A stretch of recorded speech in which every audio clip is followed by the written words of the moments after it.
Hello बच्चों, let's read this question. So the question says, when a ball is thrown oblique from the ground level, then the x component of the velocity, option A decreases with time, option B increases with time, option C remains constant and option D is 0. तो चलिए बच्चों, अब हम इस question को start करते हैं।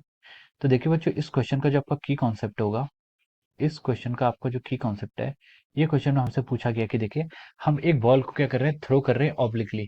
Obliquely मतलब होता है कि हम उसे किसी भी रैंडम डायरेक्शन में थ्रो कर रहे हैं, ठीक है। उसे हम एक्स, उसका जो वेलोसिटी होगी, उसका एक्स एक्सिस के अलॉन्ग भी कंपोनेंट होगा और वाई एक्सिस के अलॉन्ग भी कंपोनेंट होगा, ठीक है।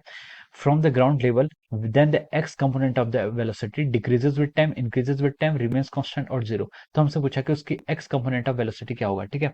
तो बच्चों, जो ये आपका क्वेश्चन है, ये क्वेश्चन आपका टू डायमेंशनल मोशन पर बेस्ड है। ये क्वेश्चन आपका किस पर है? टू डायमेंशनल मोशन, ठीक है। टू डायमेंशनल मोशन, ठीक है।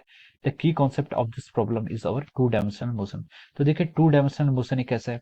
टू डायमेंशनल मोशन हम इसको इसलिए बोल रहे हैं क्योंकि देखिए, मैंने आपको बताया कि हम इसको ऑब्लिकली फेंक लें। मान लीजिए ये आपका क्या है, ये आपके एक्सिस है, ये आपका एक्स एक्सिस है और ये क्या आपका वाई एक्सिस है।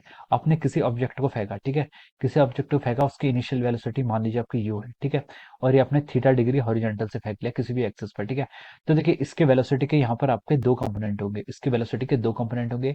एक कंपोनेंट आपका हॉरिजॉन्टल के अलॉन्ग होगा, जिसको हम यूएक्स बोलेंगे, और एक कंपोनेंट आपका वर्टिकल के अलॉन्ग होगा, जिसको हम यूवाई बोलेंगे, ठीक है। तो देखिए, जो आपका यूएक्स कंपोनेंट है, उसको हम क्या लिख सकते हैं? U cos theta. U x component can be written as u cos, and जो आपका यूवाई कंपोनेंट है, उसको क्या हम लिख सकते हैं यहाँ से? यू साइन थीटा, ठीक है। So these are two different component along x axis and y axis, ठीक है। तो ये आपके क्या हो गए? दो कंपोनेंट हो गए, ठीक है। अब देखिए, अब उसने क्वेश्चन में क्या पूछा हमसे कि एक्स कंपोनेंट ऑफ वेलोसिटी पर क्या चेंज आएगा, ठीक है। अब देखिए यहाँ पर एक्सेलरेशन जो आपका एक्स एक्सिस के अलॉन्ग है, एक्स एक्सिस के अलॉन्ग कितना एक्सेलरेशन होता है? जीरो। यहाँ पर जितना भी एक्सेलरेशन होता है वो आपका वाई एक्सिस के अलॉन्ग होता है, जिसको हम लिखते हैं A Y is equal to over minus G, ठीक है। ये होता है क्योंकि माइनस जी इसलिए क्योंकि ये एक्सेलरेशन होता है जो वो डाउनवर्ड डायरेक्शन में होता है, ड्यू टू ग्रेविटी होता है, उसके लिए हम उसको माइनस साइन लिखते हैं, ठीक है। लेकिन आपका एक्स एक्सिस के अलॉन्ग या फिर आपका हॉरिजॉन्टल कंपोनेंट ऑफ एक्सेलरेशन कितना होता है? जीरो होता है, ओके। तो देखिए, उसने हमसे पूछा कि एक्स कंपोनेंट ऑफ वेलोसिटी पर आपका क्या फर्क पड़ेगा, ठीक है। तो देखिए, आपको initial velocity you x given है, जिसका मैग्नीट्यूड कितना आपका यू कॉस थीटा है। आपको एक्सेलरेशन अलोंग एक्स एक्सिस वो जीरो है। तो देखिए, एक्स एक्सिस के अलोंग कोई एक्सेलरेशन ही नहीं है, यानी कि वो क्या रहेगा, आपकी जो फाइनल वेलोसिटी होगी वो और इनिशियल वेलोसिटी सेम रहेगी। यानी कि इसकी वेलोसिटी क्या रहेगी, पूरी यू एक्स जो वेलोसिटी है कांस्टेंट रहेगी, ठीक है। हम इसको ऐसे भी देख सकते हैं, देखिए v is equal to u plus a t होता है आपका, ठीक है। अब देखिए, एक्सेलरेशन कितना है? जीरो है। तो हम इसको लिख सकते हैं कि वी एक्स कितना इक्वल होगा आपका? यू एक्स के इक्वल हो जाएगा, ठीक है।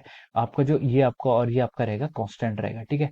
तो जो आपकी इनिशियल स्पीड है यू कॉस थीटा, वो क्या रहेगी? पूरे रास्ते पर क्या रहती है आपकी? कांस्टेंट रहती है, because there is no any other acceleration along horizontal direction. Horizontal direction में आपका कोई भी एक्सेलरेशन नहीं होता है, तो वो क्या रहती है? Remains constant throughout, okay.